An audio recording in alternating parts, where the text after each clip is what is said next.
आज्ञा नमस्कार। मोर ना हूँ परेश मिश्र, रेलवे स्टेशन बासिंदा। ऑटो चलासी आज्ञा रेलवे स्टेशन रे। आमर जी पिला माने सब ऑटो चलासु। दीर्घ 50 वर्ष है ऑटो चले चले कुटुंब परिवार रिक्शा आरंभ कर ऑटो तक पहुँचीचु। आम फ्री पार्किंग रे आम गाड़ी लगाऊँ और फ्री रे लगाऊलु। यहाँ आमको पैसा मांगुछन।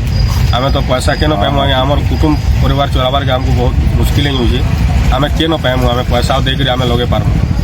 एथि लगी आम स्ट्राइक करूँ। एथि लगी आम धारणा रे बइछु। सरकार के काना डिमांड करूछो?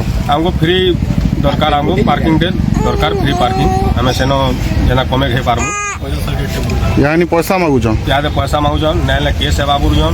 तुम एनु भाग बुरुछन नेले त आम घिमु केन के? आम तो इनिर बासिंदा आम काना करमु? मुरुरु तो आम टेम्पू चले चले करी आमर बापा काका अजा दादा माने सबे चले करी आइले न। आम माने यादे का करमु? आमर तो किछि उपाय नै न। Kameshwar Sahu railway station ward number 19 बासिंदा। दीर्घ आज 50 बरस 60 बरस हो गलान आमर ऑटो स्टैंड रिक्शा रु आरंभ करी ऑटो स्टैंड आमर फ्री रे चली आसुला।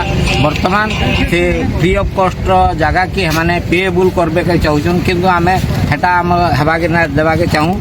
आमको फ्री रे केनता रेलवे रे गुटे जगहटे मिलू बोली आमर हेती रिक्वेस्ट है। आउ railway station auto rickshaw association जिंदाबाद।